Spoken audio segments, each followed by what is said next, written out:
Alrighty, well, we made it to Texas. It's a month later, and so we just wanted to give you guys an update since it has been a long time since we posted a video, and tell you what we're doing, what we learned, and now that we've had a chance to think about it, what we're going to do from now. Yep.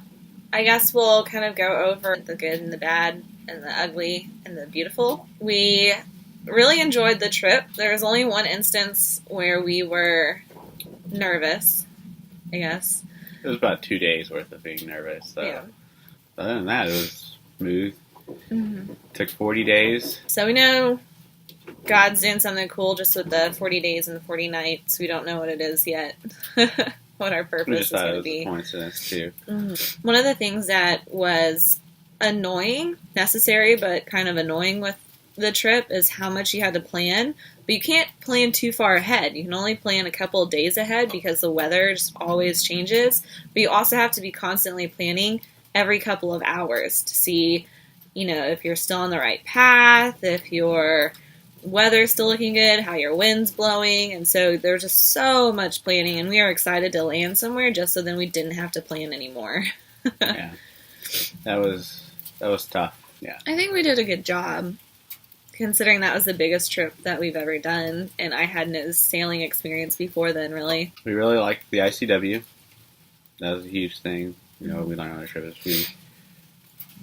In that time, we finished half the Great Loop. For those that don't know, it's, the ICW is a big loop from New Jersey. From New Jersey down to Texas and then back up to Mississippi. So we've already finished half of that. And our plan now is to finish the other half. We'll take...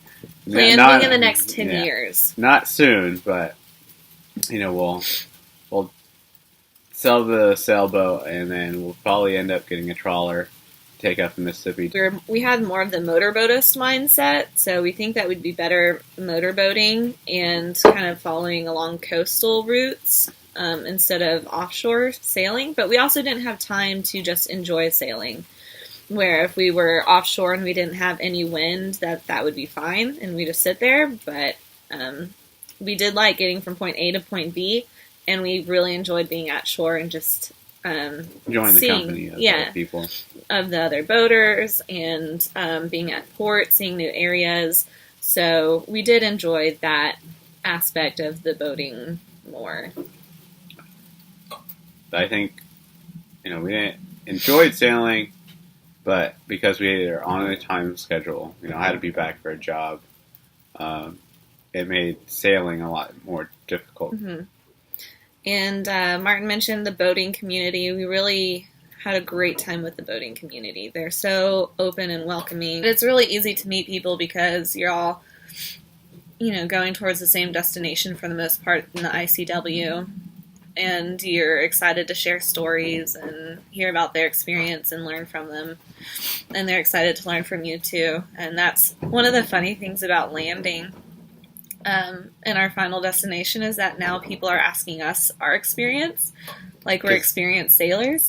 Yeah, well, everybody's headed the opposite direction of us because we came in the winter, which is when people will go south.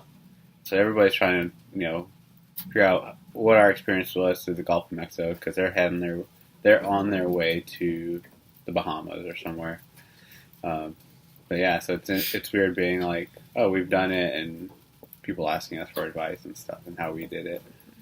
But it is kind of cool knowing that we are experienced sailors now. But my favorite part of the trip, I think, was North Carolina. We enjoyed that area a whole lot, but also I really enjoyed just having the free time with Martin. We got to figure out what we wanted in life and what our plans were individually and as a couple, and it gave us a lot of time just to think and be. We didn't have to worry about work, really. We didn't have to worry about school, and it was just amazing just being able to live and not really have any stressors except, surviving weather.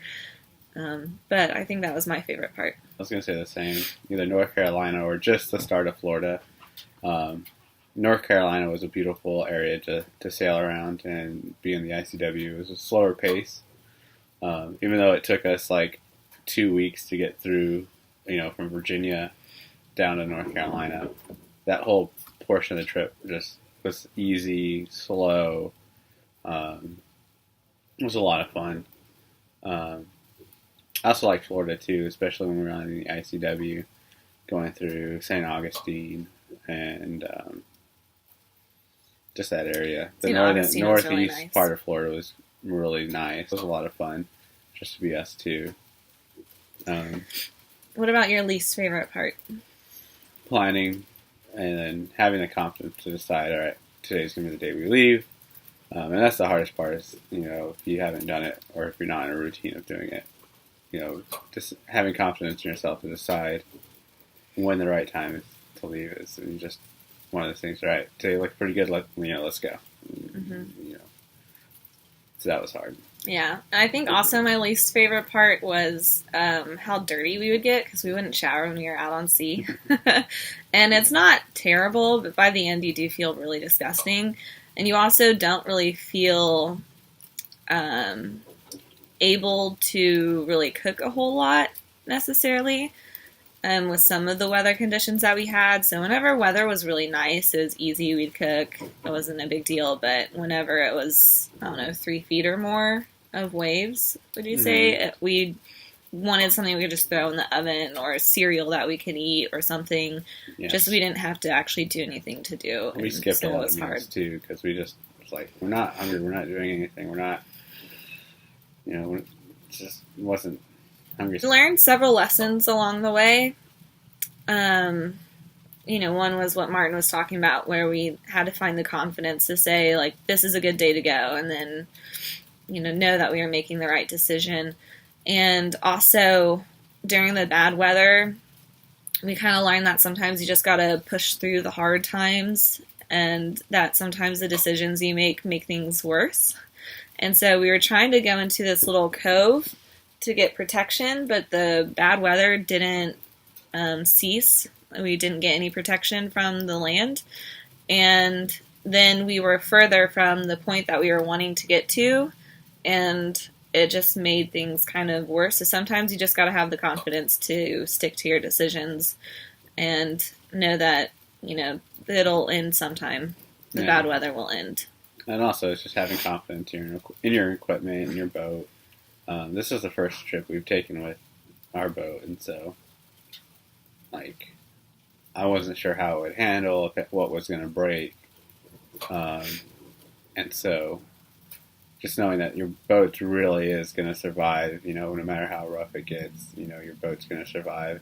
Even if you don't like the conditions, your boat can take it. And that was really hard for us to get through. And some piece of advice that somebody gave me before we started, or at the very beginning when we started, is that, generally the boat survives. It does. And so you just have to get over the fear that you might die and just stick with the boat, and everything usually turns out okay. So right now, now that we're back and we've had a chance to settle down, so we got back, 3 or 4 days before I needed to actually be back to do a transfer and have my insurance roll over so that it didn't go out. That also sucked. We got back on the 28th. By December 3rd, it was my first day. So I didn't really have a chance to get used to being back. So I don't know if that was a good thing yet. I think it was, but at the same time it was hard because I was in a routine of being lazy. And being back was weird too because we ended up at a different marina than what we were planning to, and that ended up being across the street from the apartments we lived in 3 years ago.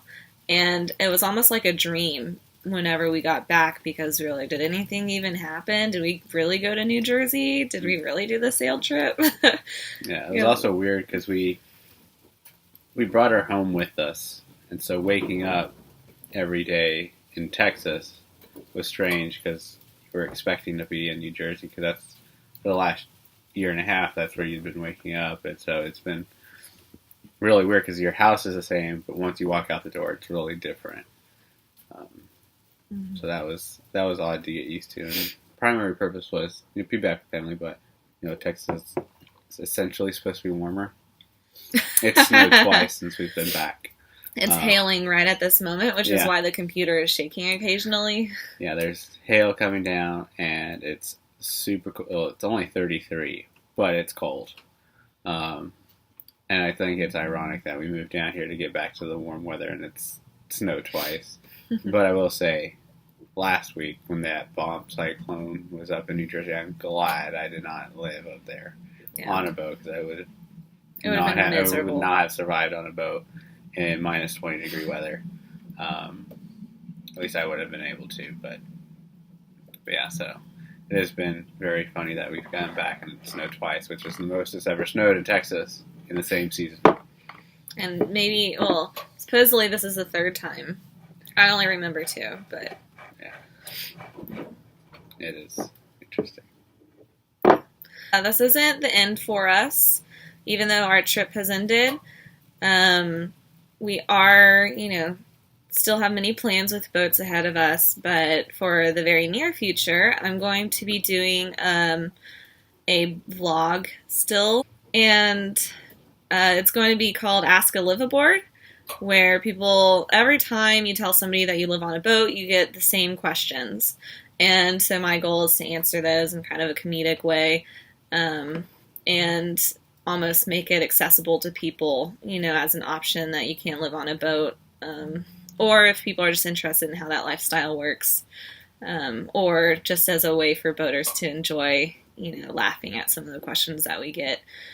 And so that will primarily be me. You won't be seeing Martin as much in them, because we have some small business ideas that we want to get started, again, having to do with boats. Mm-hmm. But I don't want to reveal those yet. So anyways, we hope to see you in the future, that you'll still follow our short vlogs. They're going to be just a couple minutes long each, and feel free to post any of your questions that you'd like me to answer in the comments. And we'll see you around, I'm sure. Thanks for supporting us and following us, and everybody that helped fund the trip. It really means a lot to us. Thank you.